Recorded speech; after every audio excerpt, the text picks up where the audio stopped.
আগের একটা ভিডিওতে একটা না মনে হয় যে কয়েকটা ভিডিওতে অলরেডি আমি হিন্টস দিছিলাম যে এইবার আমেরিকা পূর্বে যে সমস্ত ভুল করছিল ওই ভুল কাজ আর করবে না। তারা তাদের স্থলবাহিনী ইরানে নামাবে না, এটাই আমি আগেই বলেছিলাম। কারণ স্থলবাহিনী নামানোর পরে যে বিশাল খালি ক্ষয়ক্ষতি হয় তাই না, বিশাল পরিমাণ অর্থনৈতিক ক্ষতি হয় তাই না, এখানে অনেক সৈন্য মারা যায়। এবং যখনই আমেরিকার সৈন্য মারা যায় তখন আমেরিকার মধ্যে তখন সরকারের এগেনস্টে বিরাট প্রতিকূল পরিস্থিতি তৈরি হয়, প্রচণ্ড প্রতিবাদ, তারপর বিক্ষোভ সমাবেশ এইগুলো তৈরি হয়। ওইগুলোকে সামাল দেওয়া কিন্তু বেশ কঠিন হয়ে যায়। তো এই জন্যে ওই ভুল আর করবে না। এবং আমেরিকা অতীত থেকে দেখছে যে এইভাবে একটা দেশ কিছুদিন দখল করে রেখে কোনো ফায়দা নেই। এটা মধ্যযুগ না যে একটা দেশ দখল করলাম তারপরে শত শত বছর ধরে সেই দেশটাকে কলোনি হিসেবে ব্যবহার করা গেল। এখন তো আর সেই যুগ নাই। অর্থাৎ এখন কোনো দেশে যদি বাইরের সৈন্য, যেমন আমেরিকান সৈন্য এখন যদি এই ইরানের মধ্যে ঢুকে বিভিন্ন জায়গায় অপারেশন করে বা দখলে রাখতে চায়, যে লোকগুলা এই ইরানের মধ্যেকার যে লোকগুলা এই যে ইরানি রেজিমকে হটাতে চায় না, দেখা যাবে যে 2 দিন পর ওরাই এই আমেরিকার এই কর্মকাণ্ডকে তারা ঘৃণা করবে এবং এদের বিরুদ্ধে দেখা যাবে যে আত্মঘাতী হামলা চালাবে।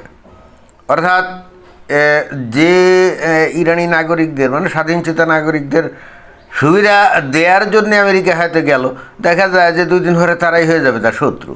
তো এই লীলা খেলা অতীতে কয়েক দশকে আমেরিকা কিন্তু দেখছে। তো এইবার ওইটা যে করবে না এবং তারই মানে একেবারে যে বিষয়টা আমি আগেও বলছিলাম যে এখানে বিভিন্ন সূত্রে খবর পাওয়া যাচ্ছে যে ওই যে কুর্দি উত্তর পশ্চিম সীমান্ত অঞ্চলে ইরান এবং ইরাকের ওই অঞ্চলে যে প্রায় মানে বলা হয় যে 80 লাখ থেকে 1 কোটি কুর্দি থাকে। তো এখন এই কুর্দিরা তো দীর্ঘদিন ধরে একটা স্বাধীন রাষ্ট্র পাওয়ার জন্য লড়াই সংগ্রাম করে আসছে, কিন্তু কোনোভাবেই সেটা হচ্ছে না।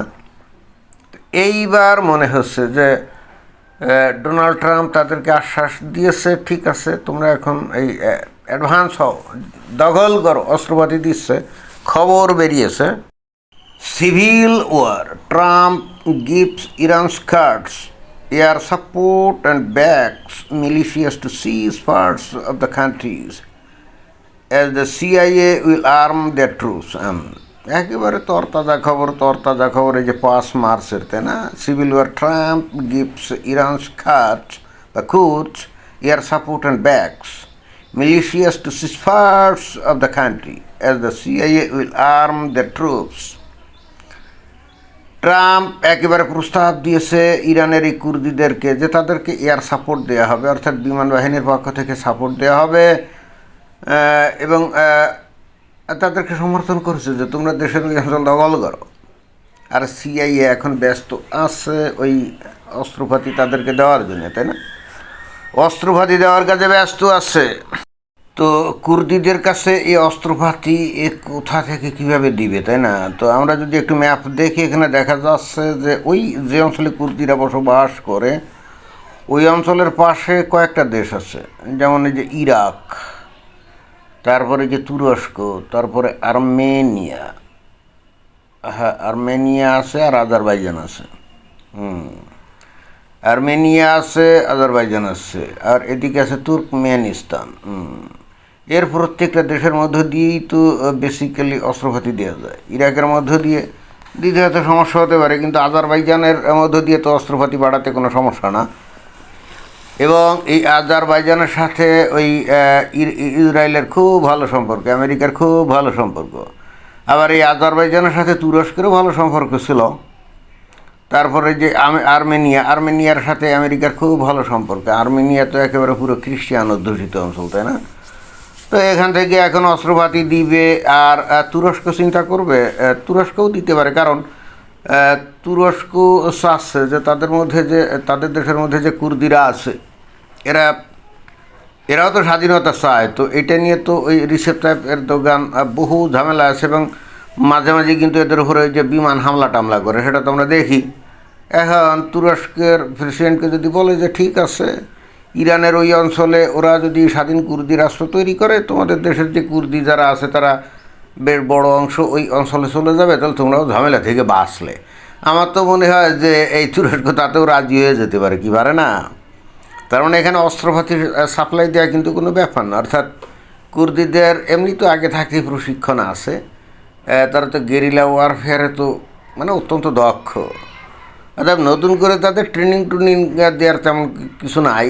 আর উপরের থেকে যদি এয়ার সাপোর্ট থাকে, আমেরিকা এবং ইসরায়েল যদি উপর থেকে এয়ার সাপোর্ট দেয়, তাহলে এখানে আইআরজিসি যতই লম্বা চড়া লেকচার ছাড়ুক না কেন, যতই সাফা সুফা ঝাড়ুক না কেন, আর যতই আল্লাহ বিল্লাহ করে মানে আল্লাহর উপরে, তারা তো আসলে ফ্যানাটিক। এই আইআরজিসি কিন্তু প্রচণ্ড একটা ফ্যানাটিক দল, বুঝতে হবে। তারা কিন্তু খাঁটি জিহাদি, ওই সুন্নিদের যেমন আইএস ছিল না খাঁটি জিহাদি বা তালেবান, ওই শিয়াদের আইআরজিসি কিন্তু ওই কিসিমেরই। ওরা জীবন দিয়ে দিবে এবং তাতে করে ওরাও কিন্তু বিশ্বাস করে। শহীদ ওই বেহেশতে গিয়ে 72 হুরের সাথে কণ্ঠমধ্য পান করে ওই কী করবে, যৌন লীলা করবে, তাই না? তো এটাতে কিন্তু তারাও বিশ্বাস করে। তো যাই হোক, এখন এই কুর্দিরা যদি আলাদা রাষ্ট্র তৈরি করতে পারে এবং সেই জায়গার জন্য যদি ওই তুরস্ক বা সিরিয়া, ইরাক এদের যদি কোনো ক্ষতি স্বীকার না হয়, ওই ইরানের জায়গা দখল করেই যদি এটা করে, তাহলে কিন্তু আমার ধারণা এখানে ওই কোনো দেশ, অর্থাৎ তুরস্ক বলেন, আজারবাইজান বা আর্মেনিয়া বা ইরাক, এরা কেউ কিন্তু গররাজি হবে আমার তো মনে হয় না। কারণ এদের প্রত্যেকেরই শত্রু কিন্তু আবার এই যে ইরান, এবং এর মধ্যে আজারবাইজানের সাথে কিন্তু এই ইরানের একটা ভালো সম্পর্ক ছিল, কিন্তু মাঝখান দিয়ে ধাম করে এই আজারবাইজানেও কিন্তু এই যে ওই মারছে, মিসাইল মেরে দিয়েছে, তাই না? এই 2 দিন আগে তো দেখলাম খবরে, আমরা তো দেখলাম। এবং এখন মনে হচ্ছে কেনই মিসাইল মেরে দিয়েছে, কারণ এই আজারবাইজানের মধ্য দিয়েই বস্তুত এই সিআইএ এই কুর্দিদেরকে অস্ত্রপাতি দেওয়ার প্ল্যান তারা করছে, মানে অলরেডি শুরু হয়ে গেছে এগুলো। তো আর যেহেতু আমেরিকা ইসরায়েল এর সাথে ইরান যেহেতু যুদ্ধে লিপ্ত হয়েই গেছে, তাই না? তো ওই কুর্দিদেরকে অস্ত্রপাতি সরবরাহ তো আগের থেকেই শুরু হয়ে গেছে। এটা তো এখন আর কবে করবে, তো টাইম আছে নাকি? তো এখন এই যে কুর্দি militias are based in the north west of the country and could launch a US Israeli backed offensive, হ্যাঁ এটা কিন্তু করবে। এবং আগেও ভিডিওতে আমি বলছি যে একটা স্বাধীন দেশের জন্ম হতে যাচ্ছে, মনে হয় যে সেটা হলো কুর্দিস্তান। এবং অবশ্যই তখন দেখা যাবে যে তুরস্ক, সিরিয়া, ইরাক, তারপরে আজারবাইজান, আর্মেনিয়া ইত্যাদি বিভিন্ন জায়গায় যে সমস্ত কুর্দিরা আছে, তখন তারা কি করবে, ওই যে ইহুদিদের মতো ইসরায়েল রাষ্ট্র যখন প্রতিষ্ঠিত হলো, তখন ইউরোপ, আমেরিকা, আরবের বিভিন্ন দেশ থেকে যেমন সমস্ত ইহুদিরা গিয়ে ইসরায়েলে জড়ো হলো। আমার মনে হচ্ছে যে এখানে ওই একই ঘটনা ঘটতে যাচ্ছে। আমেরিকা তার স্থলবাহিনী এখানে পাঠাবে না, ওই অতীতের ভুল তারা করবে না। বড় জোর যে কাজটা করতে পারে, কুর্দিরা একত্রিত হলে ওখানে আমেরিকা কিছু হয়তো সামরিক কর্মকর্তা ওখানে পাঠিয়ে দিয়ে যুদ্ধ পরিচালনার জন্য লাগাতে পারে, এইটুকু সঠিকভাবে। আর উপরে যদি এয়ার সাপোর্ট থাকে, তাহলে এখানে এই একটা স্বাধীন কুর্দিস্তান রাষ্ট্র তৈরি করা কিন্তু কোনো ব্যাপার না, এবং সেটাই ঘটতে যাচ্ছে। এবং ইরানের জনগণ এ থেকে কিন্তু নিজেদের দেশকে রক্ষা করতে পারত, কিন্তু এই যে জানুয়ারি বা ডিসেম্বর মাসের দিকে যেভাবে ইরানের জনগণ রাস্তায় নামছিল এই যে রেজিমের বিরুদ্ধে, তাই না? এই যে আমেরিকা এখন তুলোধুনো করে দিচ্ছে এই রেজিমকে, আইআরজিসিকে, তাদের আয়াতুল্লাহ খোমেনিকে শেষ করে দিল, তাই না? ইরানের জনগণ তো এখন রাস্তায় নামে না। তো ইরানের জনগণ রাস্তায় নামে না, তারা কি মনে করে যে আমেরিকা তাদেরকে একেবারে ক্ষমতায় বসিয়ে দিয়ে আসবে? যে না, এত রঙ্গ তামার মধ্যে নাই, ও দেড় ভাগ করে ফেলবে। ইরানের জনগণ এখন রাস্তায় নেমে কিন্তু তারা আন্দোলন করে হয়তো বা এই রেজিমের পতন ঘটাতেও পারত, তাহলে তাদের দেশটা অখণ্ড থাকতো। কিন্তু যেহেতু সেটা তারা করছে না, তাহলে কি বিকল্প কী? এখানে ইরানের প্রতি কি আমেরিকা বা ইসরায়েলের কোনো ফিরিতে আছে নাকি? বরং ইরানকে ভেঙে চুরে খান করে দিল তারা রুইরা, তাই না? তো ইরানের জনগণ কিন্তু এই সময় বোকামির পরিচয় দিল। এবং দেখলাম যে কিছু লোক বলছে যে ইরানের জনগণ প্রচণ্ড ঐক্যবদ্ধ, তারা 5000 বছর সভ্যতার লিগাসি ধারণ করে। এরা, আমি জানি না এই সমস্ত কথা কীভাবে বলে। আরে ভাই, যে সময় ইরানে এই ইসলাম ধর্ম ঢুকছে, আগে তো পার্সিয়ান সিভিলাইজেশন ছিল, রাইট? 1300 বছর আগে যখন এই ইরানের মধ্যে ইসলাম ধর্ম ঢুকছে তখন তাদের আগের লিগ্যাসি অর্থাৎ আগের সিভিলাইজেশন এবং সেটা নিয়ে তাদের গর্ব অহংকারের দিন কিন্তু সব শেষ। ওইটা নিয়ে এখন এরা গর্ব অহংকার করে না, ওইটা নিয়ে গর্ব অহংকার করার কোনো সুযোগই নাই, ঠিক আছে? অর্থাৎ ওই সমস্ত ফালতু কথা বলে এখানে কোনো লাভ নেই। তো যাই হোক, ইরানে আমেরিকা কোনোভাবেই সেনাবাহিনী পাঠাচ্ছে না, কিন্তু কুর্দিদেরকে দিয়ে এখানে বেশ ভালো খেলা খেলবে, এতে কিন্তু কোনো সন্দেহ নেই।